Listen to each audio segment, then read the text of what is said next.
Et je vais poser ma question. Oui. Voilà, d'abord, je suis chrétien depuis tout petit. Voilà, et ma monitrice, mon pasteur m'a dit que nous allons mourir.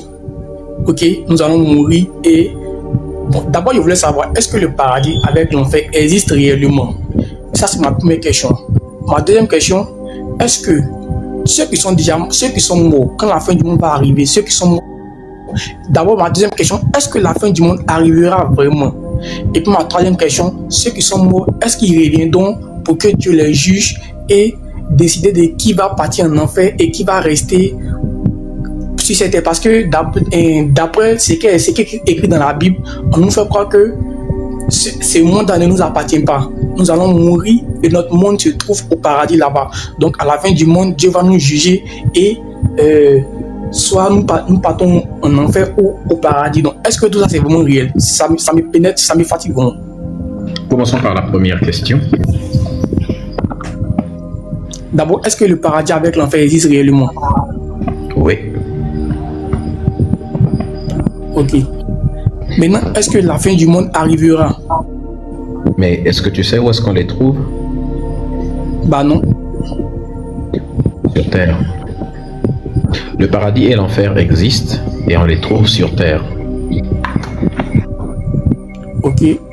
Par exemple, en Suisse, c'est le paradis. C'est tranquille, ils sont riches là-bas. Chacun a une Mercedes-Benz ou bien un BMW. Donc, c'est là-bas. Dans certains endroits en Chine. À Dubaï, là-bas, les Arabes, c'est le paradis. Oui, c'est le paradis. Au Koweït, dans certains endroits d'Arabie Saoudite. Ils ont tellement le pétrole. Par exemple, la famille royale de l'Arabie Saoudite, hein, les Al Saoud, c'est le paradis tous les jours chez eux.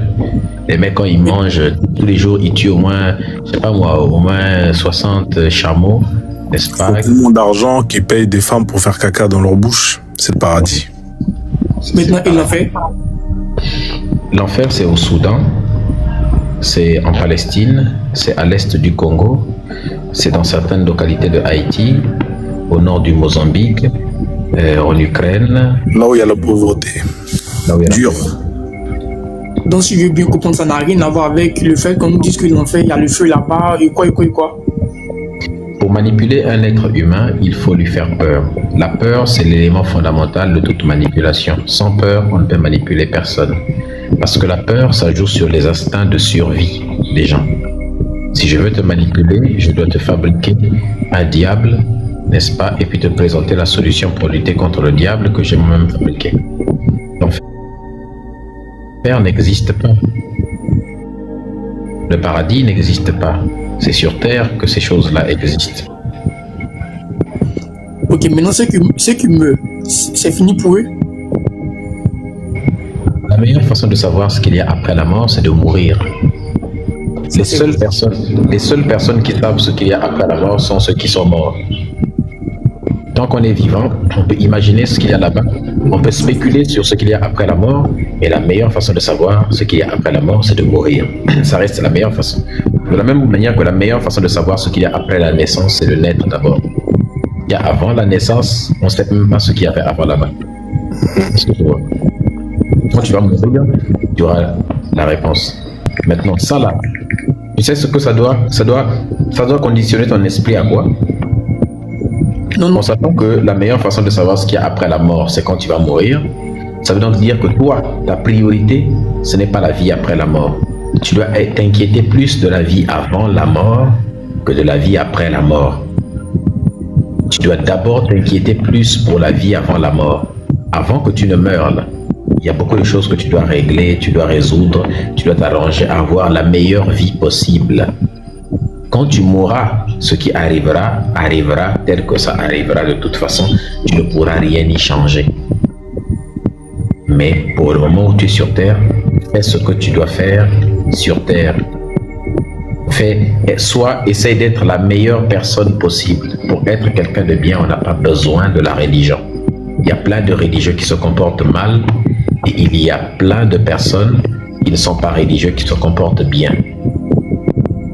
Tu dois simplement te contenter d'être quelqu'un de bien, de faire le bien autour de toi, tu n'en as pas besoin. Dans ta tradition, dans ta culture, tu trouves plein d'éléments qui t'incitent à faire le bien. Est-ce que vous voyez un peu? Oui, je vois. Ok, vraiment, merci, c'était un peu ça. C'était ces 3 questions qui me perturbent un peu. Mais vraiment, Tu en merci. avais une autre, je pense, tu avais dit, qu'est-ce qui va... Est-ce que les gens qui vont mourir, vont sortir, vont revenir, c'est ça? Oui, oui. Non. Les gens qui sont morts ne vont pas revenir pour être jugés. C'est des conneries bibliques. Quand tu meurs, tu passes de l'autre côté, tu passes vers une autre réalité. Après la mort, il y a une existence, pas une vie. Mais cette existence-là, c'est ceux qui sont morts qui savent le mieux ce qu'ils vivent là-bas. Comment ils vivent cette existence-là. Comment ils existent. Donc, ce qui veut dire que les morts ne vont pas se réveiller pour revenir être jugés. Ça n'a pas de sens. Tu sais pourquoi? Pourquoi? Mais le Dieu de la Bible, il dit que c'est lui qui a créé toutes choses et qu'il a prédestiné tout.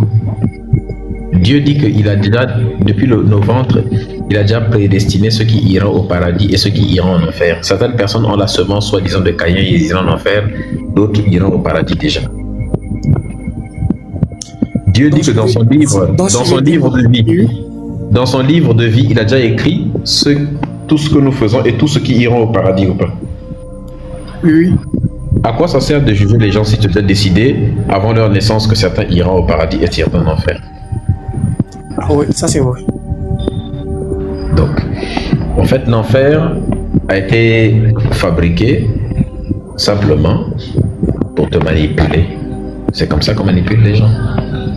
Pour faire le bien, tu n'as pas besoin de ça. Quand quelqu'un fait le bien, le religieux, quand il fait le bien, c'est parce qu'il a peur de l'enfer, que Dieu l'envoie en enfer, parce que Dieu lui a demandé de faire le bien aussi. Donc, il ne sait même pas quand il fait le bien, est-ce que c'est parce qu'il a peur de Dieu, de la punition de Dieu, ou bien il le fait parce qu'il aime Dieu à cause de ses recommandations, parce que Dieu lui a demandé. Donc, nous, quand nous faisons du bien, c'est de manière désintéressée. Tu vois? Oui. Maintenant, ma dernière question. Oui. Ma dernière question, par exemple. Vous n'hésitez pas. Vas-y. Oui. Vous dites? Non, je disais à Frozo de ne pas hésiter s'il avait des trucs à te dire. Vas-y. Oui. Si par exemple, je suis encore des amis précieux, actuellement si.